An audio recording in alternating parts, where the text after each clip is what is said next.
كلاب التبني. بقول النهارده انا ماليش اي علاقه بموضوع كلاب للتبني، لان احنا حاولنا ان احنا نتدخل ونساعد في الموضوع ده وما جالناش من وراه غير كل المشاكل.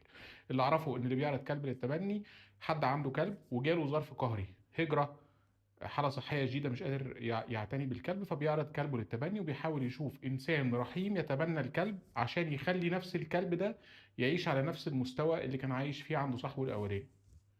اللي بيحصل عكس ذلك تماما، ان معظم اللي بيعرض كلاب للتبني بيبقى عنده مشكله مع الكلب، يعمل له حمام، مش عارف يدربه، مش فاضيله، ايا كان.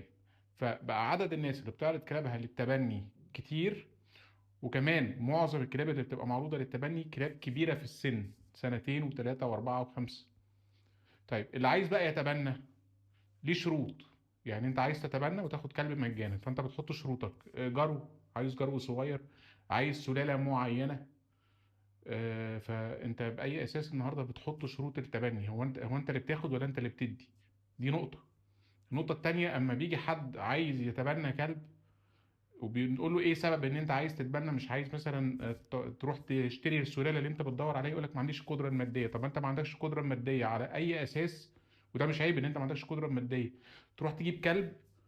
هتصرف عليه منين؟ هتاكله منين؟ هتشربه منين؟ هتعالجه وتطعمه منين؟ ده التطعيم الواحد بيتكلف 500 جنيه. ده الاكل في اليوم على الاقل 20 جنيه، يعني 600 جنيه في الشهر، ده اقل حاجه. عشان تديله قرص ديدان ولا قرص حشرات هيكلفك يعني مئات الجنيهات شهريا. فانت النهارده لو ما عندكش القدره الماديه، ما تاخدش كلب كان عايش في مستوى معين بيتم العنايه بيه وتاكيله بشكل كويس وعلاجه وتطعيمه بشكل كويس، وتاخده بقى تعيشه معاك على الكفاف. ما هو وده مش عيب برضو ان انا يبقى ما عنديش القدره الماديه، بس ما عنديش قدره ماديه.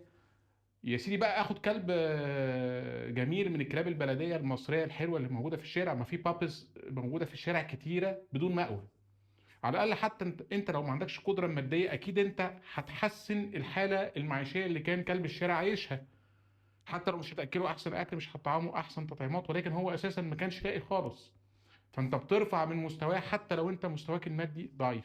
اما الكلب التاني، لا، انت كده هتبهدل الكلب، مش هتعتني بيه، صحته هتتدهور لانه متعود على ستاندرد معين.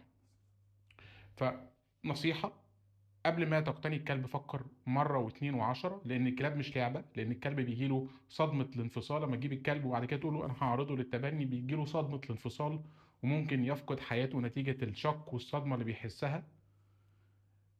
اللي بيعرض برضو كلابه للتبني، ما تفضلش الكلب عندك 5 6 سنين وأول ما تلاقيه إن هو سنه كبر ودخل على مرحلة الشيخوخة تقول والله بقى يشوف حد تاني يشيل الليلة.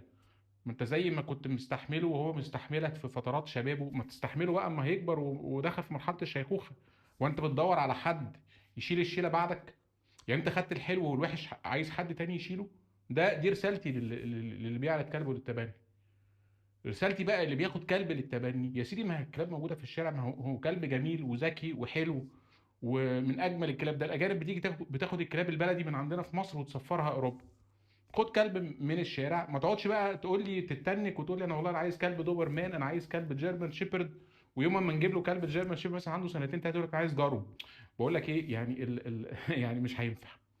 فلو سمحتم نهتم بكلاب الشارع. اللي عايز كلب للتبني ياخد كلب جميل من كلاب الشارع. اللي بيعرض كلبه للتبني اتقي ربنا، الا لو عندك ظرف قهري. محدش يكلمني على التبني عشان ما عندناش تبني. شكرا.